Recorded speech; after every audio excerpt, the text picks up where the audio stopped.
ህወሓት ዕድመ ሶምናት ይተሪፍ ወክብል ሚኒስተር ጌታቸው ረዳ ገሊጾም ህወሓት ድማ ብዘይተለመደ መንገዲ ካብ ከተማ መቐለ ወፂም ኣብ ጥንታዊት ከተማ ኣክሱም ወሳን ኣኼባ እናካይዶም ፕሬዝደንት ታደሰ ወረደ ካብ ህወሓት ስልጣን ልቀቅ እንትበሃል ንሱ ግን ኣይሰምዖኩምን ኢልዎም ኣሎም ፖለቲካዊ ኩነታት ትግራይ መሊሱ ናብ ዘይተገመታይ ኩነታት ተሰጋጊሮሎም ቋም ሰራዊት ትግራይ ዝምልከትና ሓደሽቲ ፖለቲካዊ ምዕባለታት ትግራይ بزرزر أقدمنا كنقرأكم منام جنرال تادسه ورده وتهدراو ميسترات TDF نبلزقنا أحلفو كبل حدا بوليتيكينيا تقراوي قليتهم اتي بوليتيكينيا أبلعلي بريزيدنت تادسه وردم قعزو ناب عدي سابان أبكتما مغالي زهابو مجلسن مسألة غيرم عزر عربتي زخونو نغفيتاتن كستاتن نغريبولم أب مغالي زدوهابه كسي بزعباتي جنرال بزرزر حيزنا لنا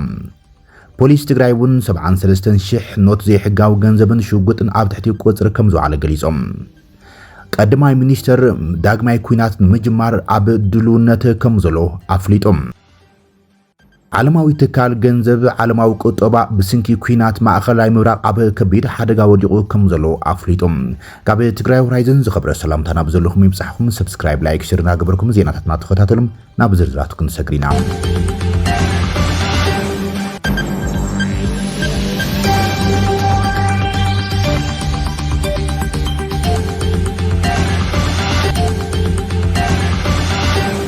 ህዝባዊ ወያነ ሓርነት ትግራይ ዕድመ ሶምናት ተሪፍዎ ከም ዘሎ ሚኒስተር ጌታቸው ረዳ ገሊጾም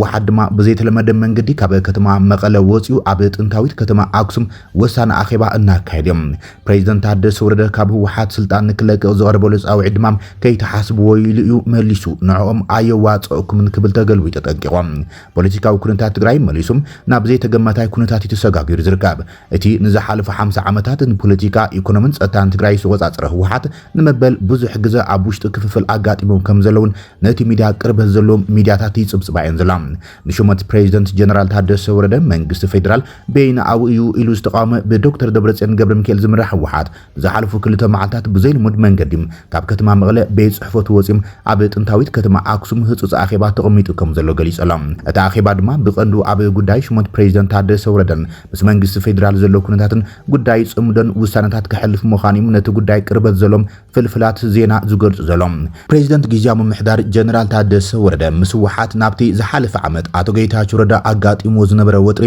ተመሳሳሊ ኩነታት ኣጋጢሞ ዝርከብ ኮይኑ ግን እቲ ጀነራል ኣነ ጌታቸው ይኾንኩን ስልጣን ብናትኩም ድፊት ኣይለቅቕን ኢልዎም ኣሎም ህወሓት ድማ ኣይንቕበለካን ንህዝቢ ይቕሬታልካም ስልጣንካ ኣይቕበልን ኢልካ ንፌደራል ንገሮ ኢሎም ነጊሮሞ ከም ዝነበሩ ዘዘኻኽረት ፕሬዝደንት ስልጣን ብዘይሕጋዊ መንገዲ ንምቁጻር ዝግበር ተሃዲድ ኣይቕበሉን እዮም ንዓኹም ዋጽእኩም ንክብል ኣብቲ ቅድሚ ክልተ መዓልታት ዝሃቦ ጋዜጣዊ መግለጺ ነጊርዎም እዮም ኩናት ንትግራይ ዘዋጽእ ከም ዘይኮነም ኩሎም ሕትታት ትግራይ ብሰላማዊ ፖለቲካዊ መንገዲ ክምለሱ ከም ዝቃለስን እቶም ዝፈረሰ ነበር ምምሕዳር ወይ መንግስቲ ክልል ክንምልሲና ዝብሉ ዘለዎም ምንቅስቃሳት ድማ ደው ክብሉ ከም ዘለዎም እዩ ጸዊዖም በዚ ድማ እቲ ፕሬዝደንት ንትማል ረቡዕ ኣኼባ ካቢኔ ኣብ ጸውዕሎም ህወሓት ድማ ኣኼባ ኣብ ተማሳሊ ሰዓትን መዓልትን ናብ ከተማ ኣክሱምን ማእኸላይ ኮሚቴው ጸዊዖም እዚ ድማ ብብዙሓት ዝተፈላለዩ ርእይቶታት ይወሃበሉ ዘሎም ወሓት ሎም ማዓልቲ ኣኺቡ ዛዝሙ ዓበይቲ ውሳነታት ቀጻሊ ህልውን ከነጽሪ ተባሂሎም ተገሚተሎም ኣማኻሪ ቀዳማይ ሚኒስተር ኣብ ጉዳያት ምብራቕ ኣፍሪቃ ኣቶ ጌታቸው ረዳ ዕድመ ህወሓት ካብ ሰሙና ዘይሓልፍ ምዃኑ ድማ ገሊጾም ኣቶ ጌታቸው ኣብ ማሕበራዊ መራኸቢታቱ ኣብ ዘርግሖ ጽሑፍ ዋናዊ ኩነታት ኣብ ልዕሊ ጉጅለ ህወሓት ትርር ዝበለ ነቐፌታን ክስን ዘርጊሕሎም ቅድሚ 7 ዓመት ሕገ መንግስቲ ኣኽቢርና መረፃ ናይ ግድን ክንገብር ኣለና ኢሉ ወሲና ከይድና ኢና ኢሉ ዘዘኻኽሮ ጌታቸው መረፃ ካብ 5 ዓመት ከይሓልፍ ሕገ መንግስቲ ስለ ዝኽክል ኢልና መረፃ ክነካይድ ወሲና ኢና ኣብቲ ውሳነ ኣነ እውን ነይረየ ድሕሪ ግን ኣብ ልዕሊ ህዝብና ከቢድ ጥፍኣት ወሪዱ እዩ ኢሎም ፕሪቶሪያ ተፈሪሙን ሕሰምን ዓጾብን ህዝብና ደው ኣይበለን ዝበለ ሚኒስትር ጌታቸው ረዳ ኣብ ዘለናዮ ሓደገኛ ኩነታት ክንወድቕ ክንዋረድ ክንስደድን ዝገብረም መሪሕነት ነበር ህወሓት ሕጅውን ከም ቀደሙ ህዝቢ ትግራይ ናብ ሓዊ እትም ዕድሚኡን ሰሙናት ከናውሕ ላሕይብለሎ ክብል ከይሰሎም እዚ ድማ መንግስትና ይመለስ ብዝብል ዝተጀመረ መበል 100 ዙር ጽላለ ይካይደሎ ክብል ኣብ ልዕሊ ህወሓት ተሪር ዝተባሃለ ክሰቅሪበሎ ጌታቸው እቲ ዝበሃል ዘሎ መረፃ ልዕሊ 6 ዓመት ገይሩ መስከረም 25 ተሓሊፉም ሕገ መንግስቲ ተጣሒሱሞም መንግስቲ ዝበሃል ኣይፈልጥን ዝበለ ጉጅለ ጽሉላት ድሕሪ 7 ዓመት ብህዝቢ ተመረፀየሞም ካብ ጀመርኩስ በዓለይ ከጽድፈኩም ይብለናሎ ክብል የጠንቂቖም ህዝቢ ናብ ደልሃመት ዘእተወ ጸማም መሪሕነት ተመሊሱ መሊኡ ከጥፈአኩም ይብለናሎ ዝበለ ጌታቸው መራሕቲ ዝጉጅለ ጽሉላትዮም ዝሰምዖም እንተረኺቦም ዘይገብርዎ ሕመቕ የለን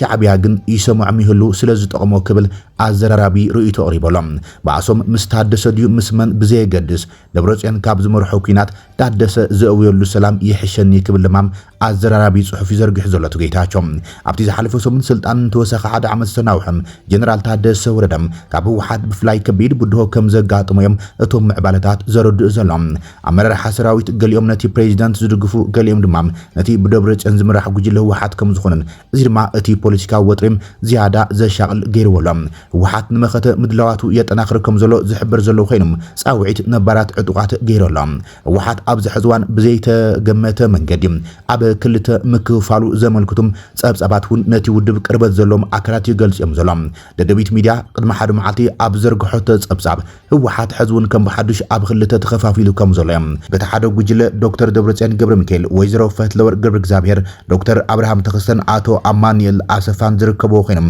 በቲ ካልእ ገጽ ድማ ወይዘሮ ሊያ ካሳም አቶ ተክላይ ገብረ መድህን ዶክተር ሰሎሞን ኪዳንን ዶክተር ፍሳህ ሃብተወጽዮንን ዝርከቡ ጉጅለ ከም ዘሎን ከንቲባ ከተማ መቐለ ምዃኑ ዝግለጽ ዶክተር ረዳእ በርህ ድማ ኣብ መንጎ ከም ዘሎ እዩ ጸብጺባ ዘላ እዚ ድማ ህወሓት ካብ ውሽጢ እውን ኣጋጢሞ ዘሎ ወጥሪም ከቢድ ከም ዝኾነ ዘርኢ ኮይኖሎም ስምምዕነት ፕሪቶሪያ ፈሪሱ ዝብል መደምደምታ ከም ዘሎም ዝገልጹ ዘለው እቶም መራሕቲ ጉጅለታት ህወሓት ንምንዋሕ ስልጣን ግዝያዊ ምሕዳር ብምንጻግ ነቲ ቅድሚ 2013 ባቂሞን ኣብ ትግራይ ጥራሕ ዝተኻየደ መረጻ ይቆይሙ ዝነበረ መንግስትነት ዳግም ናብ ምምሕዳር ንክምለስ ብኣብ ዞባ ማእኸል ዝርከባ ኣብያተ ምክሪ ገይሮም መፀዋዕታታት እናገበሩ ከም ዘሎም ዝፍለጥ እዮም ጀነራል ታደሰ ወረደ ወታደራዊ ሚኒስትራት TDF ንብልጽግና ኣሕሊፉ ብክብል ሓደ ትግራዋይ ፖለቲከኛ ገሊጾም እቲ ሕጋውነቱ ዝተሰረዘ ኣብ መቐለ በኣቶ ኪዳኖ ኣመነ ዝምራሕ ጉጅለ ባይቶና ሎሚ ኣብ ከተማ መቐለ ኣብ ዝሃቦ ጋዜጣዊ መግለጺ ንፕሬዚደንት ታደሰ ወረደ ብገበን ክሕደትን ብልጽግናን ብምልኣኽ ከሲስዎሎም እቲ ፕሬዚደንት ናብ ኣዲስ ኣበባ ከይዱ ናብ ብልጽግና ተለጢፉ ብሄራውያን ሚኒስትራት ኣሕሊፉ ከም ዝሃበን ብፍላይ ወታደራዊ ሚኒስትራት ትግራይ ድማ ኣሕሊፉ ንሰበ ስልጣናት ብልጽግና ሂቦም ብምባል ብክሕደት ከሲስዎሎ ኣቶ ኪዳነ ኣመነ አቶ ኪዳነ ኣመነ ኣብ መግለጺኡ ንፕሬዚደንት ጊዜያዊ ምሕዳር ትግራይ ጀነራል ታደሰ ወረደም ብባንዳነት እውን ከይስወሎም ፕሬዚደንት ጊዜያዊ ምሕዳር ትግራይ ሌተናል ጀነራል ታደሰ ወረደም ኣብ ሰሙን እዚ ዝሃቦ ጋዜጣዊ መግለጺ ጥንክር ዝበለ ክሲ ዘቕረበ ኣቶ ኪዳነ ኣመነ ብምኽንያት ጀነራል ታደሰ ወረደም ወታደራዊ ሚኒስትራት ትግራይ ኣሕሊፉ ምሃቡም እቲ ወታደራዊ ስትራቴጂ ዳግም ክንክልስ ተገዲድና ኣለና ክብል ኣዘራራቢ ርእይቶ ሂቦሎም ኣብቲ መግለጺ መራሒ ጉጅለ ባይቶና ኣቶ ኪዳነ ኣመነ ሌተናል ጀነራል ታደሰ ወረደም ኣብ ሰሙን እዚ ዝሃቦ መግለጺ ሙሉእ ብሙሉእ ተቐባልነት የብሉን ክብል ገሊጾም ከምኡን ጊዜያዊ ምምሕዳር ትግራይ ቃልሲ ህዝቢ ትግራይ ከም ዝሓንሸን እቲ ምምሕዳር ብዘረኣየ ክፍተትን ኣብ ዘለዎ ስልጣን ክቕጽል እንተይኮነስ ብሕጊ ክሕተት ከም ዘሎ እዮም ኣቶ ኪዳነ ጸዊዖም ህልዊ ኩነታት ዓለም ለኸ ከባቢያውን ትግራይ ኩነታት መሰረት ብምግባር ድማ ሕዚ ዘሎ ኩነታት ንቃልሲ ህዝቢ ትግራይ ምቹው ኩነታት እዩ ክብል ገሊጾሎም ምኽንያቱ ድማ ብቐንዱ እቲ ኩነታት ከም 2013 ዓመተ ምህረት ህዝቢ ትግራይ ንብሕቱ ከም ዘይኮነን ጸላእ ድማ ደጋፊ የብሉን ክብል ኣቶ ኪዳነ ተዛሪቡ ዘሎም ርክብ ህዝብታትን ጽምዶና በስትራቴጂካዊ መድያት ይዓቢ ከም ዘሎም ዝገለጸ ኣቶ ኪዳነ ኣመነ ከም ገምጋም ባይቶና ምሕዝነትን ጽምዶን ምብራኹ ገሊጸሎም ኣቶ ኪዳነ ምኸተ ህዝቢ ትግራይ እና ጠንከረ ምምጾን መደራደሪ ዓቕሚ ህዝቢ ትግራይን ሰራዊት ትግራይ ህዝቢ ትግራይን ከምኡን ኣቀማምጣ መሬት ትግራይ ምዃኑ ኣፍሊጦሎም ብቐጻልነት ሰላም ትግራይ ንምርግጋጽ ጸጥታን ምጥንኻር ንመኸተ ምድላው ይግባእ ድሕሪ ምባል ኣብ ትግራይ ንመኸተ ህዝቢ ትግራይ ዝመስል ብሄራዊ ሓድነት መንግስቲ ከም ዘድልም ኣብ ወንበር እቲ ኣብ መቐለ ዘሎ ሕጋውነት ዘይብሎም ብቦርድ መረጻ ሕጋዊ ኣፍልጡ ዝተኸልአ ጉጅለ ባይቶና ገሊጾሎም ሰራዊት ትግራይ ምስ ከባቢያዊ ምምሕዳር ምንባብ ክገብርን ኣብ ሓራ መሬት ዝርከቡም ኣካላት ዋርድያ ብልጽግና ካብ ምዃን ናብ ዓዶም ክምለሱም ኣለዎም ክብል እዩ ኣዘራራቢ ጻውዒት ተሕሊፉ ዘሎም ኣቶ ኪዳነ ኣመነ ኣብቲ ኣብ መቐለ ዝርከብ ጉጅለ ባይቶና ላዕለዋይ መሪሕነትን ኣብ ወንበርን ምዃኑ ዝፍለጥ ኮይኖም ምስ ህዝባዊ ወያነ ሓርነት ትግራይ ድማ ስጡም ዝኾነ ርክብ ኣብ ምስራትን ብሓንሳብ ኣብ ምስራሕን ከም ዘለዉ እዩ ፖለቲካዊ ቃላት ብምጥቃም ዝገልጾም ዘሎም ፖሊስ 73,000 ኖት ዘይሕጋዊ ገንዘብን ሓደ ሽጉጥን ሒዞም ዝተረኸቡ ተጠርጠርቲ ኣብ ትሕቲ ቁጽሪ ከም ዝውዓለ ገሊጾም ፖሊስ ወረዳ ሕሳኣ 73,000 ብር ዘይሕጋዊ ገንዘብን ሓደ ሽጉጥን ሒዞም ዝተረኸቡም ክልተ ተጠርጠርቲ ኣብ ቁጽሪ ከም ዝውዓለ ገሊጾም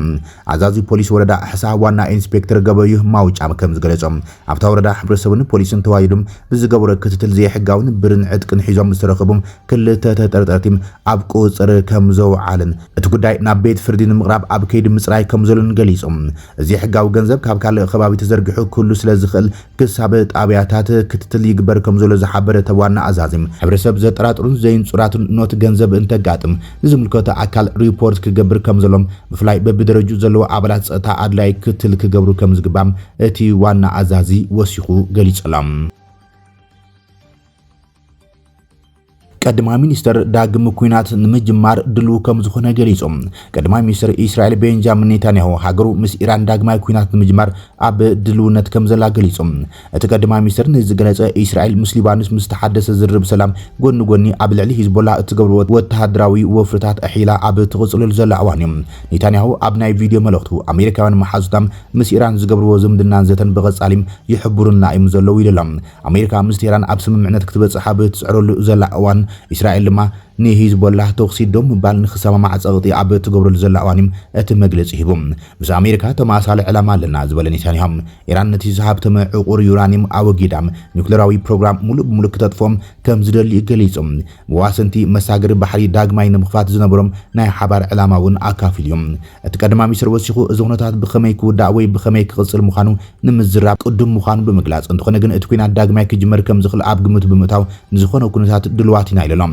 ኔታንያሁ ምስ ሊባኖስ ዝካየድ ዘሎ ድርድር ምስቲ አንጻር ሂዝቦላ ዝካየድ ዘሎ መጥቃዕታት ብተማሳሊ ይካየድ ከም ዘሎ ብምግላጽ እስራኤል ኣዝያ ሓያል ስለ ዝኾነትን ሊባኖስ ሓዊሱ ካልኦት ሃገራት ናብአን ስለ ዝመጻን እዚ ዝርብሕ እዚ ከም ዝከኣልን ገሊጾም እቲ ቀዳማይ ሚኒስትር ኣብዚ ድርድር ክልተ ቀንዲ ዕላማታት ከም ዝነበሩ እቲ ቀዳማይ ንሂዝቦላ ምድፋዕ እቲ ካልኣይ ድማ ኣብ ሓይሊ ዝመርኮሰ ነባሪ ሰላም ምምዝጋብ ኢሎም ሓይልታትና ንሂዝቦላ ምውቃዕ ይቕጽል እዮም ዘለዉ ዝበለ ኔታንያሁ ኣብዚ እዋን እዚ እቲ ውግእ ኣብ ቤንት ጀበል ዝርከብ ሰፊሕ ዕርዲ ሂዝቦላ ኣብ ምፍራስ ዘተኮረ ምዃኑ ኣመልኪቶም ብተወሳኺ ትማሊ ሓይልታት ምክልኻል እስራኤል ነቲ ዞባ ጸጥታ ዝያዳ ክሒድን ናብ ምራቃዊ ቁልቁለት ደብረ ሄርሞን ከስፍሖን ብምእዛዝም ንማሕበረሰብ ድሩዝ እቲ ከባቢ ደገፍ ንምሃብ ከም ዝኣዘዘ ትማሊ ኣፍሊጦሎም